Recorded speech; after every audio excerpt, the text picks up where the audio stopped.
Thank you. Before I begin, I would say I come from a country, Canada, which has disgraced itself, as you all know, with the celebration and cheering for an SS trooper in the National Parliament. When Mr. Zelensky was there and the German ambassador all cheered and clapped for this fellow. And I raised that point because it shows how degraded the situation has become politically in the West, that they actually celebrate Nazis and SS men in Western parliaments. So what are we going to do in light of the terrorist attack in Moscow today to establish a just world order in which a dialogue of nations is the norm instead of conflict between nations, where international law is foundering on a crude return to might makes right, on a crude return to fascist ideologies of the past, of a rules-based order, or the Führerprinzip.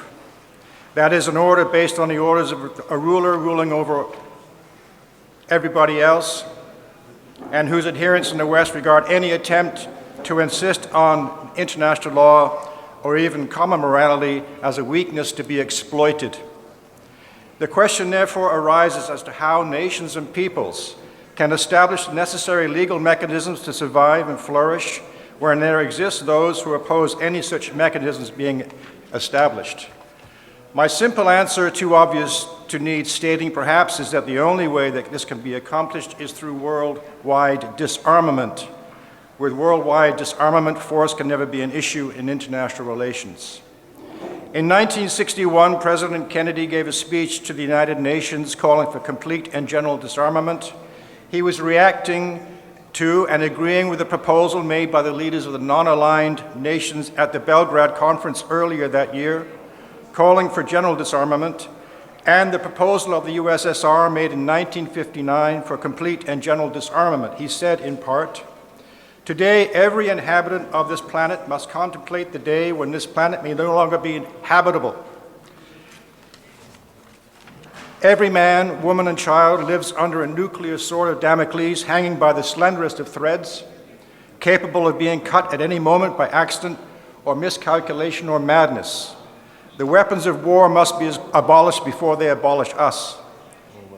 On September 18, 1959, the Soviet government presented its famous declaration on general and complete disarmament, in which, after an eloquent recitation of the dangers we all face, stated, "The Soviet Union has based and still bases its foreign policy on the assumption that it is possible to prevent the future development of human society from taking the course which has led to 2 world wars, and to ensure that the history of human society ceases to be a chronicle of bloody wars. Weapons are created by the hands of man.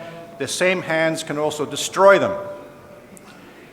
After carefully considering the present international situation and the experience of earlier disarmament negotiations, the government of the Soviet Union has come to the conclusion that the best means of solving the disarmament problem, which is the chief international problem of our time, is complete and general disarmament by all states.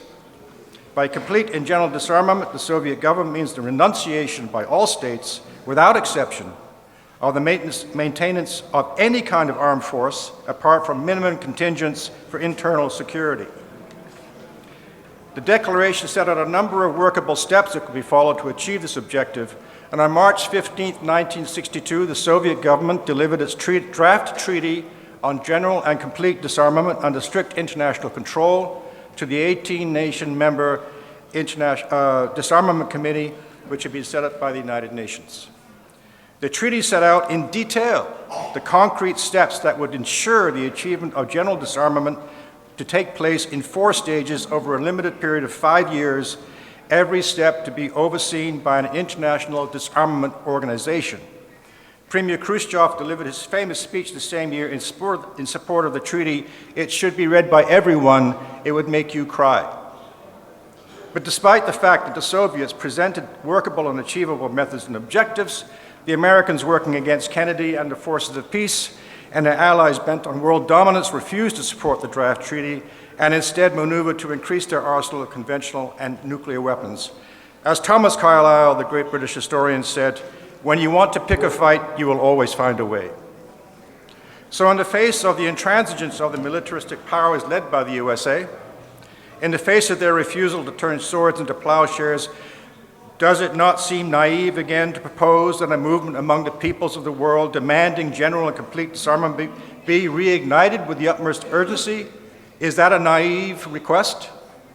Perhaps, but I don't think so. The United Nations has its Office of Disarmament Affairs, dealing with secondary issues of controlling particular types of weapons, but the Soviet proposal for complete and general disarmament has never been taken up. Why not? It is high time that it was, and a world movement be created to demand it be set up along the lines set out in the draft Soviet Treaty of 1962.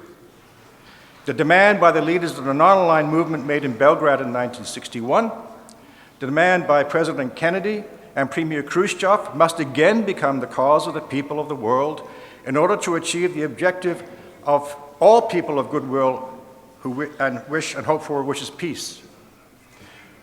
But we see no willingness on the part of the hegemonic power or their ruling elites to achieve this, and so the other powers do not even talk about it, although our comrades in China proposed something similar the other day.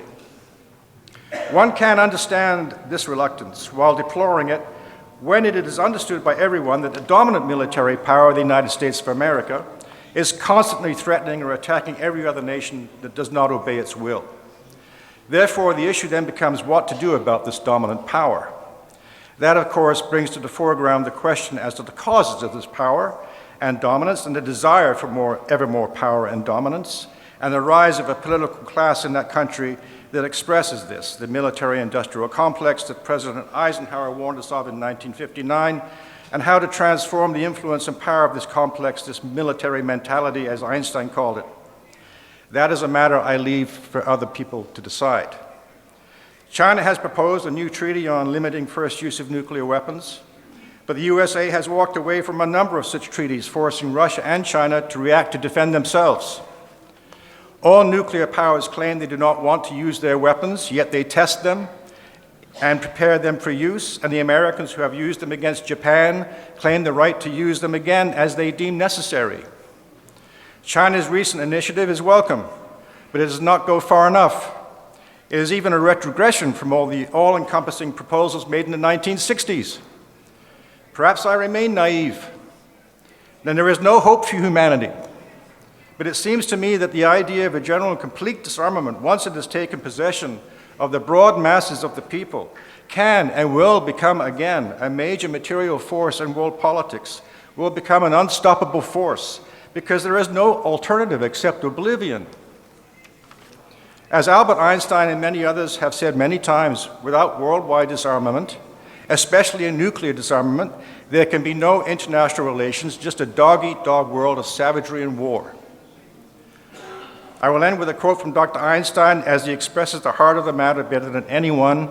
In a radio interview on June 16, 1950, he said, "Real peace cannot be reached without systematic disarmament on a supranational scale.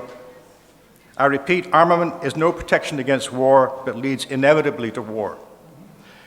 With the nuclear disarmament nations would have to negotiate from a different perspective, not one of power and subservience, but of equality and respect. There will be no peace unless there is a will to peace, and there can be no will to peace unless peace is the only way that things can be done. Thank you.